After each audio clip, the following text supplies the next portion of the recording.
But میں آپ کو یہ بتا دوں، آپ مجھ سے بڑے ہوں گے جو بھی سوچ رہے ہوں گے، آپ کو میں یہ بتا دوں، کلیئرلی بتا رہا ہوں، مجھے کوئی شک شبہ نہیں ہے، کوئی بھی ایک ملک دوسرے ملک کو یہ نہیں کہہ سکتا کہ فلاں کو پکڑو اور فلاں کو چھوڑو۔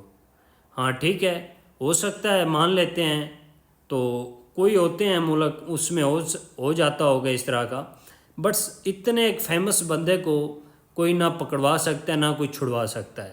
ہاں اگر کچھ ہو تو وہ پریشرائز، یعنی کہ تھوڑا سا دباؤ IMF کی طرف سے ہمیں کر سکتے ہیں پاکستان کو، یا پھر کچھ اور معاملات سے ہمیں وہ دباؤ میں لا سکتے ہیں۔ بٹ میں آپ اپنے ان تحریک انصاف کے ان بھائیوں سے، سپورٹران سے یہ کہنا چاہتا ہوں، میں آپ کو بتا دیتا ہوں جو بات میں نے لکھی ہوئی ہے آپ کے لیے، اور عمران خان کے لیے اچھا ثابت نہیں ہوگا، وہ ذرا میری بات کان کھول کر سن لیں۔ جو لوگ یہ سوچ رہے ہیں کہ ٹرمپ عمران خان کے لیے اچھا ثابت ہوگا، وہ ذرا کان کے پردے کھول کر میری بات سن لیں۔ کوئی بھی سیاسی رہنما کی دوسرے ملک کی عوام کے لیے کچھ بھی نہیں کرتا، کیونکہ اسے کیا فائدہ ہے؟ عوام میں اگر غیرت ہو تو وہ اپنے زور بازو پر، اپنی صلاحیت پر یقین رکھتے ہوئے آگے بڑھتے ہیں۔ اگر کوئی بیرونی طاقت اس ملک میں کوئی مومنٹ، کوئی حرکت کرتی ہے تو اس میں اس کا کوئی فائدہ ہوتا ہے تو وہ کرتی ہے، ورنہ ایسے نہیں کرتی۔ میں آپ کو کلیئرلی کہہ رہا ہوں، یہ اگر نکلنا ہوگا تو عوام کو خود نکلنا ہوگا عمران خان کے لیے اور اپنے لیے اور اپنے آنے والے مستقبل کے لیے اور اس ملک کے لیے، ورنہ نہ ٹرمپ ادھر آئے گا، نہ آئے گا جو بائیڈن، نہ آئے گی کیملا ہیرس، نہ کسی کو گرفتار کرانے کوئی آئے گا، نہ آئے گا کسی کو چھڑوانے۔ یہ آپ امیدیں چھوڑ دیں، جس طرح وہ کہہ رہی تھی، عمران خان کی بہن کہہ رہی تھی کہ ٹرمپ کوئی ہمارے بابا ہیں یا ہمارے کوئی بڑے ہیں جو ایسے آئیں گے عمران خان کو ریلیز کروائیں گے۔ اپنے دور بازو پر توجہ دیں اور اس کو ہی لے کے چلیں۔ پاکستان میں ٹرمپ کی جیت کے اثرات کیا ہوں گے؟ میں نے آپ کو پہلے ہی بتا دیا ہے، اثرات کوئی خاص نہیں ہوں گے، کیونکہ پہلے سے ہی باتیں ہو چکی ہوں گی ان کی۔ ٹرمپ نے الیکشن بھی امریکن اسٹیبلشمنٹ کے خلاف لڑا ہے، جو کہ وہ خود بھی کہہ چکے ہیں۔